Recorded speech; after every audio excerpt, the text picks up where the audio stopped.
Often we spend time and energy obsessing about what the best way to run a YouTube channel is. How long should my videos be? What niche should I fill? Am I talking too slowly? Am I releasing enough videos? All of these obsessive questions can come at the expense of us actually taking action, because perfection is the enemy of good enough. When we worry what the robots might do to our videos, it becomes easy to sidestep our creative potential and water it down with what we think will succeed. This crushes our soul and even stagnates our process, because we become too bored and too imperfect to simply take consistent action that aligns with what we truly want. I am your host, Grant, here with my fellow host, Augie, and this is the Video Creator Show, where we talk the ins and outs of succeeding on YouTube. We've accumulated over 1.2 million subscribers collectively on our channels, Treesicle and Baller Bootcamp, and we are here to share what we've learned in our 15 plus years together on the platform. This is, I'm excited for this episode. I think there's just so much obsessing that happens on YouTube, and it needs to go away and just get replaced with what we truly want out of this life. So, if this sounds good to you, then let us jump into it.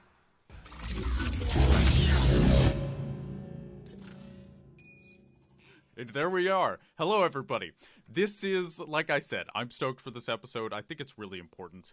Now, the first thing here, the algorithm is such a big topic. It's kind of what all anybody cares about. You know, you look at a guy like Mr. Beast, and he is all about retention editing. It's like every second of the video is saturated with something that will keep a 13-year-old from clicking off, you know? It's there is a lot that you can do correctly by focusing on the algorithm, but if you overdo it, it really can kill your soul, and it can get in the way of you just releasing what people actually want to see from you. Now, Augie, I kind of want to start with you. So I'm of course kind of more the whimsical one here. You're more business-minded.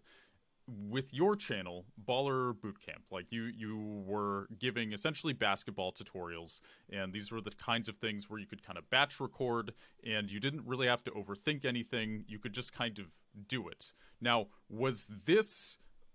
did you do that on purpose? Like, was that an algorithmic choice, or was that just this is the best type of video that I can make, and this is the best way to make it? Because, I mean, you got over 200,000 subscribers doing this. That's a lot of subscribers. So walk us through, as a business-minded person, kind of what it was like building that channel.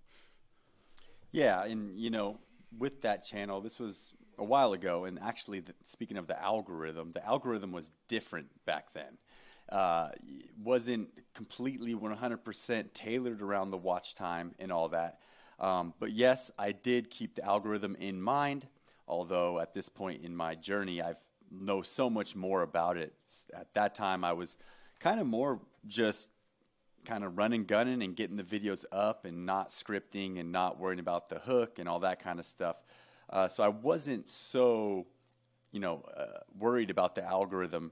But the one thing that I was worried about, which basically equals the algorithm, and this is where I'm going to kind of get on a little bit of a rant, but like I did keep the viewer in mind, right? The viewer. So although at the time I was more new to YouTube and stuff, and although I was gaining traction and getting a lot of views and people liked the videos a lot, I was just keeping my viewer in mind and not so much the algorithm. I mean, there was little things that I would do, like, use the end cards to get people to watch other videos and create more like binge content, binge-worthy type content.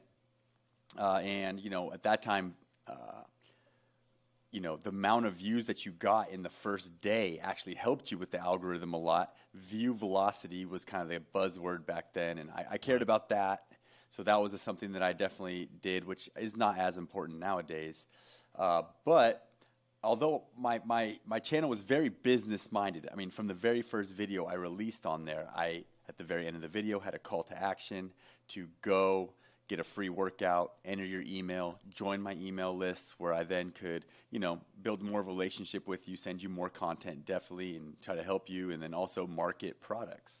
So there was that side for the business mind. But as far as the algorithm and stuff goes, there were small things I did, but really I was just running and gunning and just getting the videos up and getting them online and sharing them around, which to me is where I agree that the algorithm doesn't matter in these beginning stages, right? It's just about getting the video up. And at that point, I do agree that the algorithm doesn't matter as much as just hitting record and then publish. And I think there's a simplicity too, because you're a basketball coach in real life. You understand basketball, you've played it for years, and each of your videos were essentially, you know, here's a good thing to know about basketball. You know, here's a tutorial how to dribble between your legs. Here's another tutorial how to shoot a three-pointer. I mean, these are just kind of examples I'm making up, but all of your videos, like the core of your channel was just, hey, I am a guy who knows basketball and I'm going to share information on that. And that was kind of like, that isn't appealing to the algorithm. That's just kind of you knowing what's important about basketball. And so when I say the algorithm doesn't matter, I think, you know, all of the things you said about calls to action, using end cards, having an email list, that is all great and a really good idea.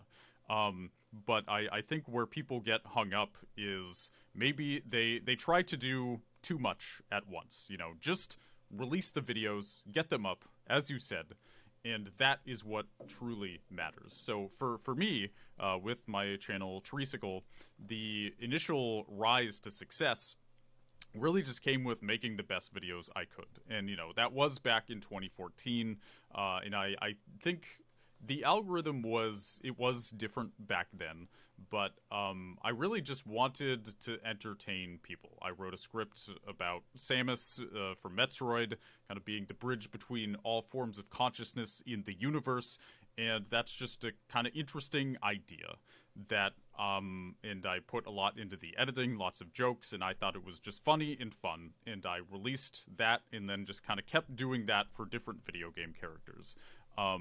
And then after that, you know, other guys on my team that I was working with sort of tweaked things. Like, okay, if we put the character's name at the beginning of the title, then it comes up on, like, the first page of search instead of, like, the 9th page. But the initial momentum that we got, that I would say inspired us to keep going consistently, came from just making really good videos. That is what got us our kind of initial spike of attention.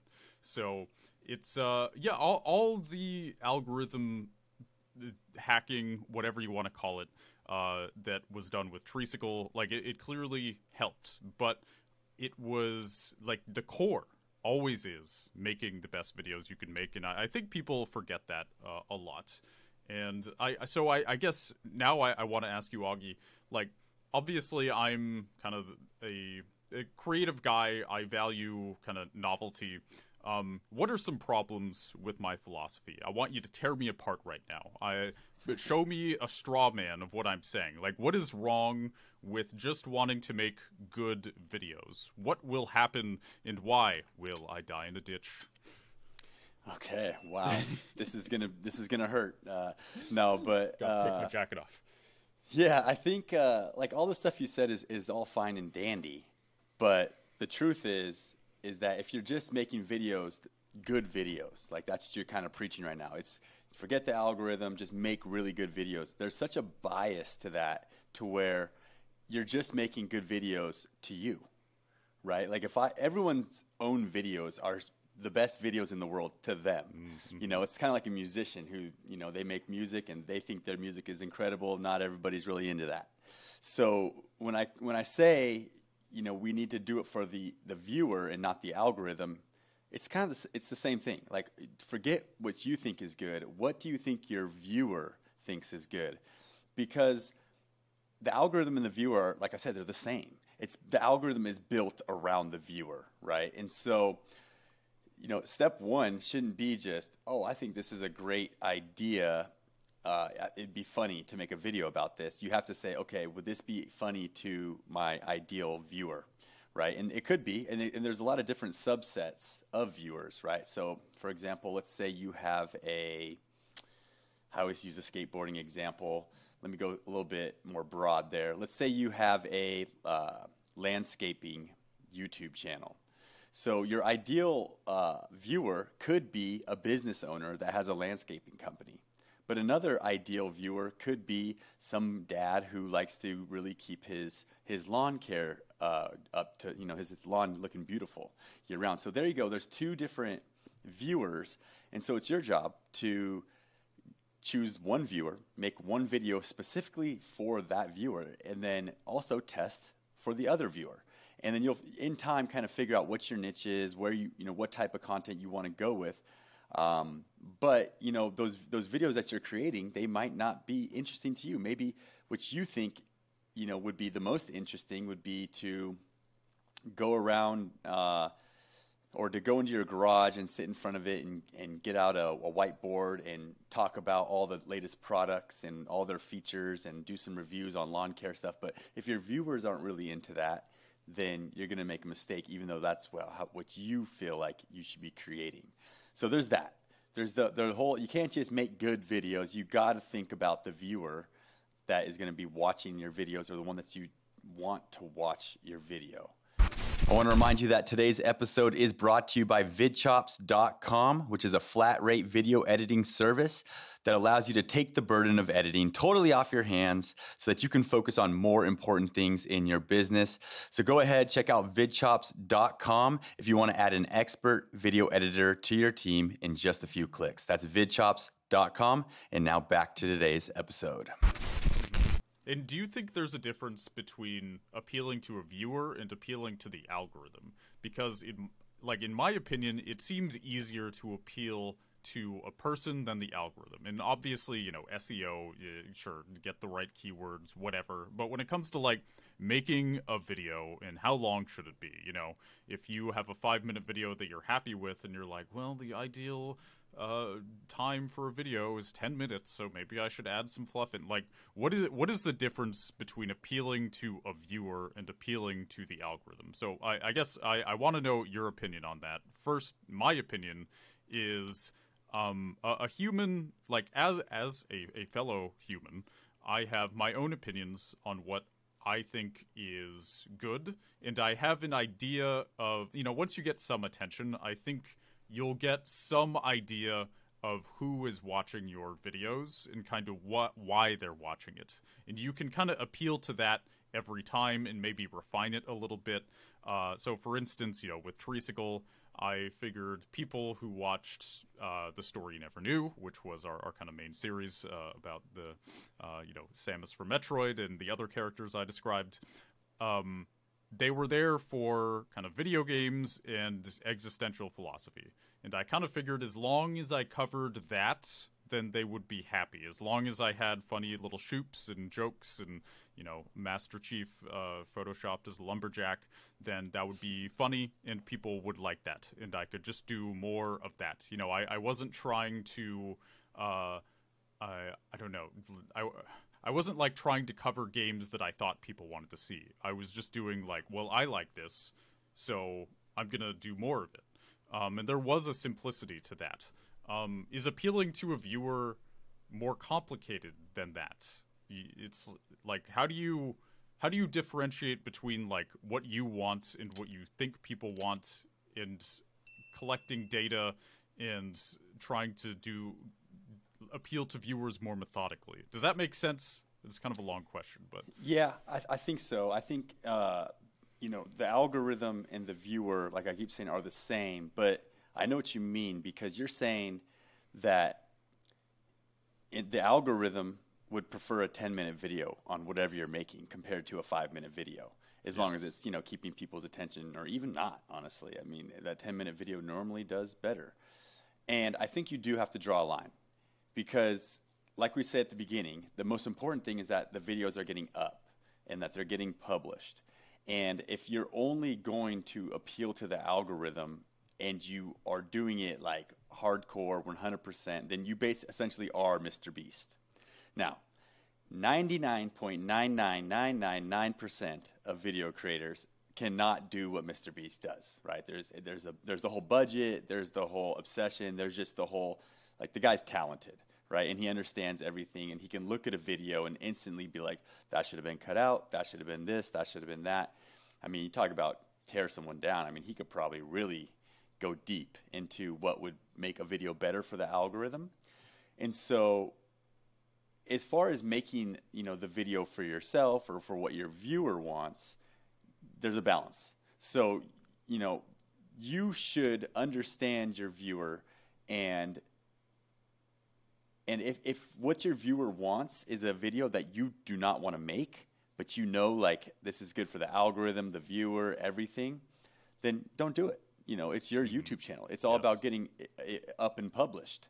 And if that's the number one main thing that we always talk about is getting the videos up, like whatever, do not let anything, not even the algorithm, not even your whatever, stop you from getting the videos up. So if you want to make videos that are not great for your viewer or great for the algorithm or whatever, and you do it, that's great.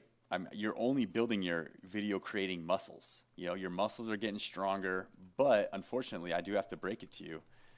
You might end up as one of those video creators who does the, 5 years later, 500 videos, 2,000 subscribers. Why am I not growing? Why am I not growing? Well, you just made 500 videos, and none of them were really for the viewer. They were all for you. And although you think they're good videos, let's compare them to the other videos that are similar that are actually successful. You think yours are better, but honestly, they're unfortunately probably not. And so, and when we say better, we're talking about, keeping people engaged and all the stuff the algorithm really truly does want. So get started, get your videos going, build your muscles, and then at some point, if you're not seeing results at all, then you need to start thinking, okay, let's look critically. Let me put on the Mr. Beast hat. Let me look at my videos, and let me say, okay, this is why the algorithm's not pushing them out. And then test and try and add those things and get better, because you're going to only get better as you go as long as you have an open mind. And if you're closed-minded, then you're just going to be stuck. Yep. Being open-minded is important. I would like to share an amusing anecdote now, because if you do something that gets you more views, then it's easy to think, well, this is clearly what the viewers want. But doing that too much can end up corrupting you in the long run, to the point where you kind of end up losing your edge. You become less capable of putting on a show, so to speak. Or this is something that happened to me. So the whole Teresical journey here, releasing kind of philosophical videos about video game characters went really well for a few years, and then this game came out called Five Nights at Freddy's. And there was a lot of pressure, shall we say, to cover Five Nights at Freddy's for a lot of views. Lo and behold, we finally made a video on it, and it got a lot of views. I mean, it got like quadruple the views of most of our videos in like a month. And so we then kind of started focusing more on that, because money is important, right? It's not the end-all be-all, but it seemed to be what the viewers wanted.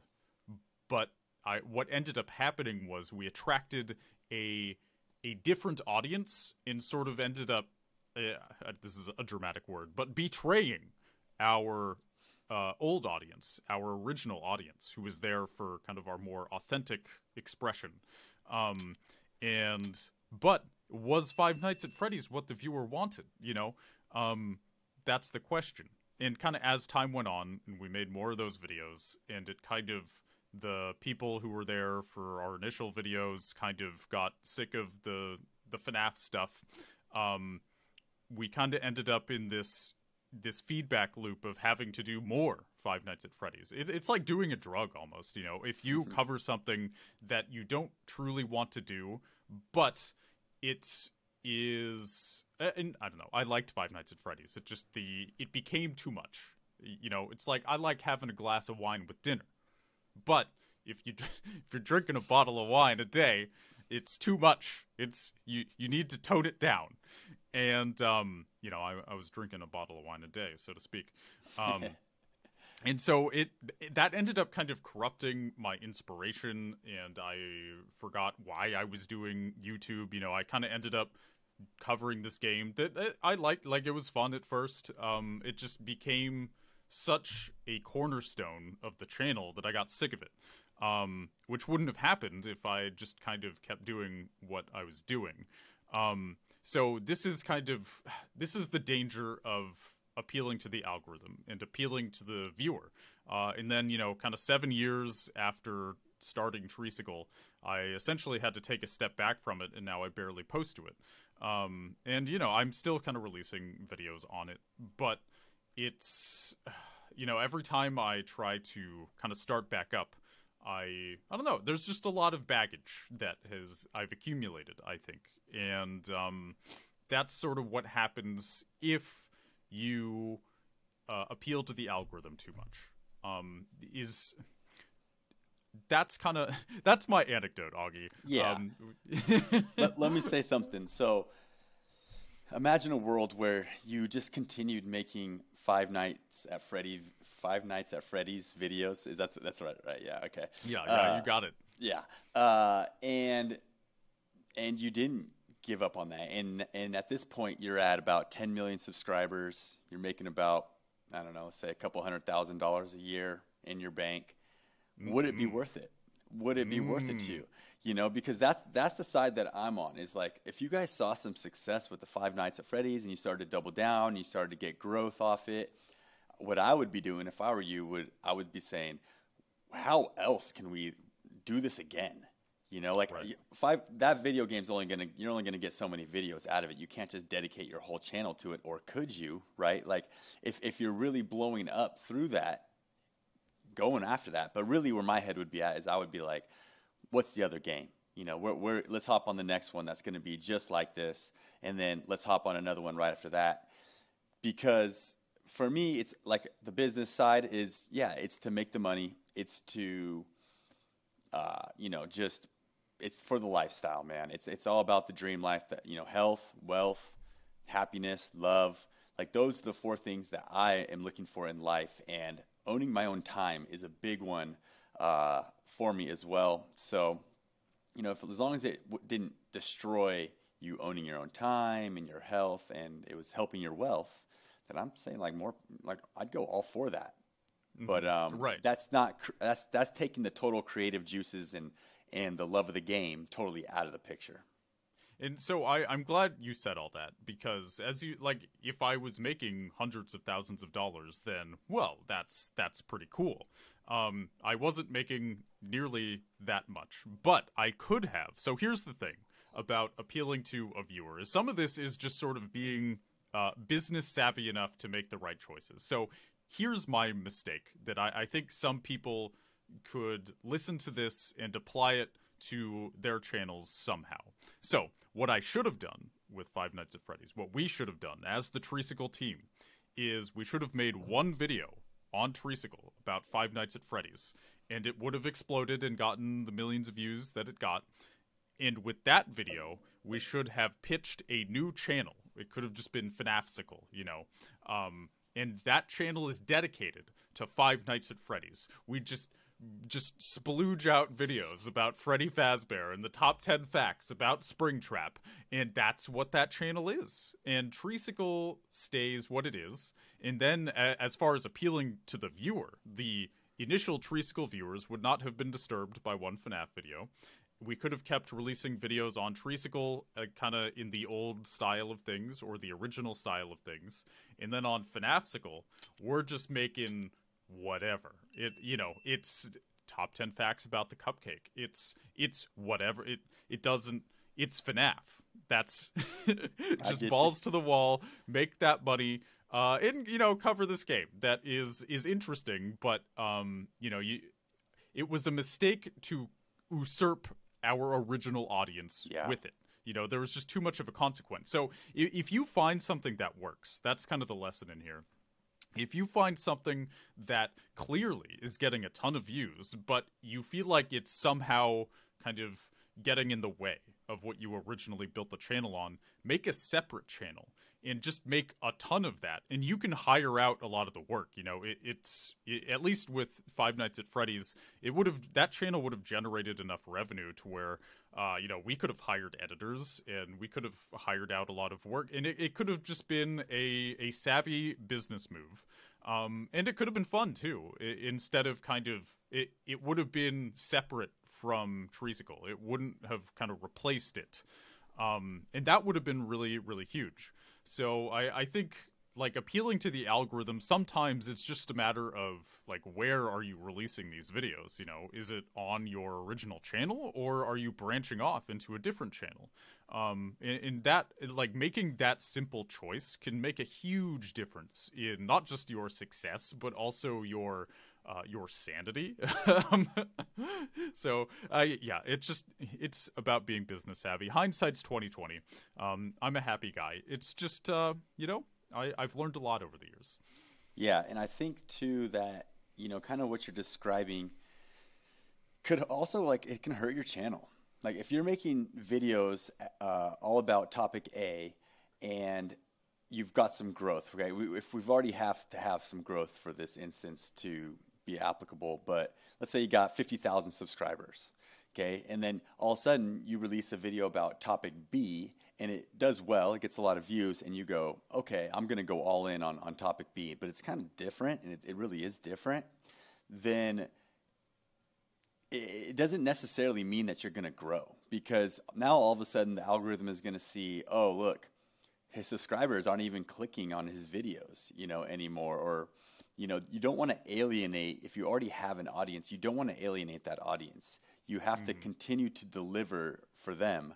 Otherwise, I think it does doom your channel. I mean, it's basically like switching niches on the same channel, when we all know you should go and create a second channel if you're going to do that. So, I mean, maybe, you know, the Five Nights at Freddy's, you said it brought a whole bunch of different type of people, which is great, right, for the time being. Oh, the video got suggested, it's at 1 million views, there's all these new people. But then as you continue to release videos, you could see some plateau. I've seen it happen before, where channels kind of start switching up their content. Even if it's not a major change, it can really kind of plateau your channel in a way. And then when you try to go back and release the other kind of videos, it's like those subscribers are so kind of over your channel. Yeah, it's too late. Like, you could have just, like, kept that rolling. Slow growth, right, is better than no growth, you know. And so there is that, where when you're experimenting, you know, the experimenting should happen in the beginning, right? If you're not able to get any videos to pop, right? No video is getting suggested. You're just 1 view, 10 view, 11 view, 5 view, 6 view, 11 view, 15 view. Like, you're waiting for a video to go boom, 300 views. You know what I mean? As a new creator. And that's when you say, okay, you know, I'm experimenting. These are all different topics, different styles, different formats. One pops, then you can say, okay, this is probably the direction I need to start heading. Thanks for the signal. And then you can start heading that direction, and stick with it until, you know, whatever, creative burnout or whatever. I wouldn't just go jumping around all over the place once you kind of got it figured out. Yep, it's a good point. And I think if you do want to jump around, you can end up using your existing audience to, like I said, you make one video kind of in the vein of this newish topic, and if it feels too different from what you established your original audience on, then just use that video to pitch a new channel, and then you can kind of build that channel as a separate thing. And I know it sounds like twice the amount of work, but, you know, keep in mind, you do want to be careful. Like, if you you know, you don't want to shift gears too quickly, and if you've built an audience on YouTube that is a kind of gem, and you don't want to, you know, you don't want to bury that gem and not appreciate it for what it is. So just kind of build a separate thing and do what you need to do to make that work, and use your initial channel to kind of bolster it. That is my advice.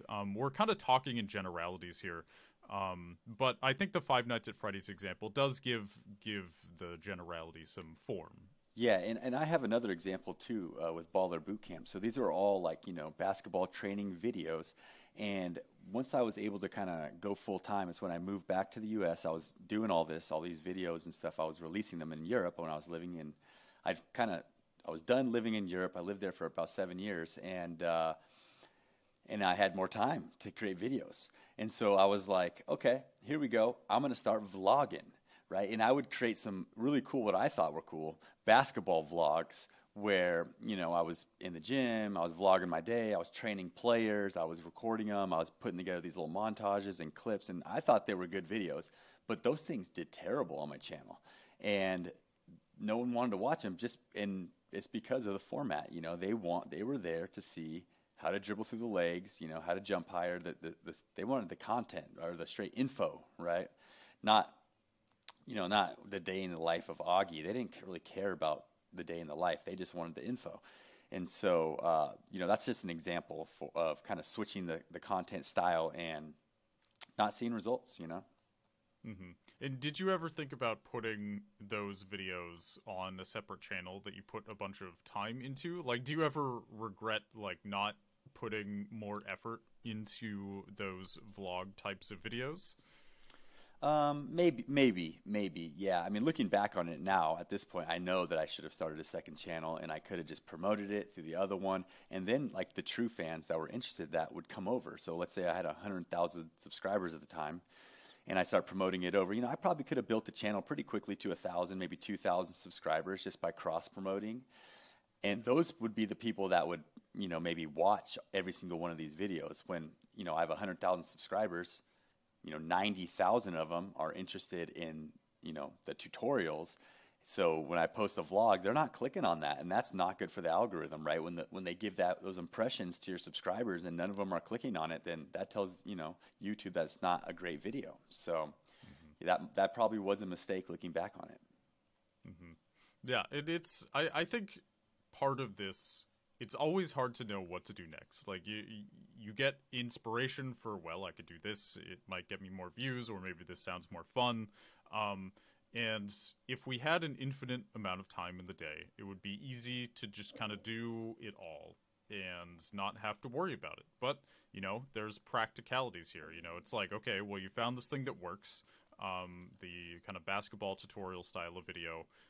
The vlog sounds like it was maybe more creatively interesting to you. But then that it's like, do you have time for both? Like, you can hire an editor. But it kind of ends up complicating things. And I think knowing what direction to go and how to spend your time and what is worth spending money on, I mean, that I think is the magic ticket, right? If you can make all these decisions correctly. And my advice here is always to kind of follow your intuition. If making more of the same kind of fills you with dread, then that's a sign that you should either be hiring somebody else to do a lot of the grunt work for that, or you should be just spending more time on something that does fulfill you and kind of rejuvenates you. So I think you do have to react to what your mind is telling you about where to go next. But if you do it too much, you can end up really crashing things. I mean, I'll give you an example. And this is somebody I talked to on this podcast, and I don't want to throw him under the bus or whatever.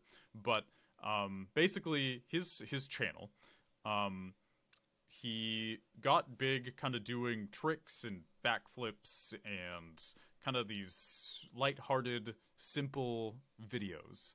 And then at some point, he decided he wanted to talk about Jesus. And he just started making videos about that. And it just, it didn't do so well. Like, he should have just made a separate channel. Like, I don't think there's anything wrong with talking about, something that is really important to you. But sometimes I think there's too much of a it's too appealing. You're like, well, I got this big YouTube channel, I can make people watch it if I just release it on this channel instead of starting new somewhere else. Like, that is such a trap. And we need to be careful about falling into traps, Augie. We need to be careful. And that is the trap that I fell into. I was like, man, I want to create these vlog type videos because I thought they would do better, and I thought for me that was creatively it was fun to make, and I thought it was good content. But yeah, I wanted to release them on my main channel because I wanted them to get views. I knew if I went and started a new channel and put all these work, because it took more work to create the vlogs, into a video and hit publish on it, it was going to get 0 views, right, on a brand new channel. Yes. Or under 10 views. And that feeling sucks. Yeah, and that sucks. And that's why I'm like, dude, I just put it on my main channel and it's going to get views. And whoever, you were talking about earlier in that example, like, I get that. They were like, this is going to get views. And, it sounds like, when you're talking about Jesus and stuff, like they feel like they can promote something they care about, right? And so it makes even more sense for somebody like that to say, I want this message to be heard, so I'm gonna go ahead and put it on my main channel. But people, if that's not what they're there for, then that's not what they're there for, and that's gonna, like we said earlier, alienate your current subscribers. I've never really seen a good example of somebody pivoting their channel to something totally new and getting away with it. I mean, I thought about it myself with Baller Bootcamp. Now I want to create, business type content, talking head type videos where I'm teaching about, YouTube and online business. And, I'm into this stuff. I like this stuff. I enjoy it. And I'm like, why don't I just change the channel art, change the profile picture on Baller Bootcamp, change the name of the channel, and go with it there. Boom. Now I have 200,000 subscribers hearing me talk about online business. But I just don't think that would be successful. Have you ever seen somebody pull that off? And there might be a way, I just don't know.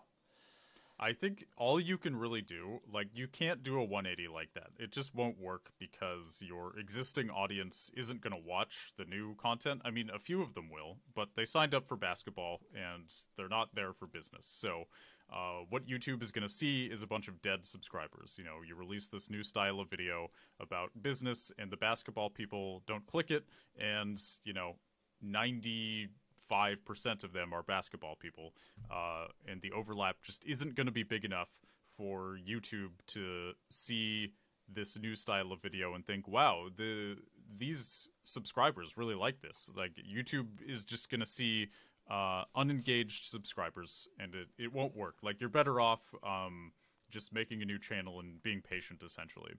I think what you can do is you can reinvent a brand, but you can't change a brand.